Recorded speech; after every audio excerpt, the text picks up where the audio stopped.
যুক্তরাষ্ট্র ও ইরানের মধ্যে 2 সপ্তাহের যুদ্ধবিরতির পর ফিলিস্তিনের অধিকৃত পূর্ব জেরুজালেমে অবস্থিত আল আকসা মসজিদ পুনরায় মুসলিমদের জন্য খুলে দেওয়া হয়েছে।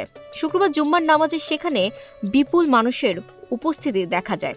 জর্ডান নিয়ন্ত্রিত ইসলামিক ওয়াকফের তথ্য অনুযায়ী ওই জুম্মার নামাজে 1 লাখেরও বেশি মুসল্লি অংশ নেন।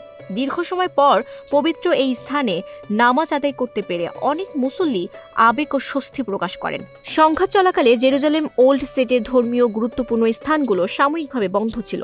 এই এলাকাতেই মুসলমানদের আল আকসা মসজিদ, ইহুদিদের ওয়েস্টার্ন ওয়াল এবং খ্রিস্টানদের চার্চ অব দ্য হলি সেপালকার অবস্থিত। ইসলামিক ওয়াকফ জানিয়েছে, শুক্রবার পুরো মসজিদ প্রাঙ্গণ মুসল্লিদের পরিপূর্ণ হয়ে যায়। সরাসরি সম্প্রচারের ফুটেজেও বিশাল জনসমাগম দেখা যায়। নামাজে অংশ নেওয়া স্থানীয় মুসল্লি মোহাম্মদ সাইদেহ বলেন, ভবিষ্যতে যেন আর কখনো এই পবিত্র স্থান বন্ধ না হয় এবং সবার জন্য প্রবেশাধিকার নিশ্চিত থাকে, এটাই তার প্রত্যাশা। তবে ইসরায়েলি কর্তৃপক্ষ পশ্চিম তীরের ফিলিস্তিনিদের ওপর বয়স ও পারমিট সংক্রান্ত বিধিনিষেধ বহাল রেখেছে, যার ফলে অনেকেই এবারও সহজে আল আকসায় যেতে পারেননি।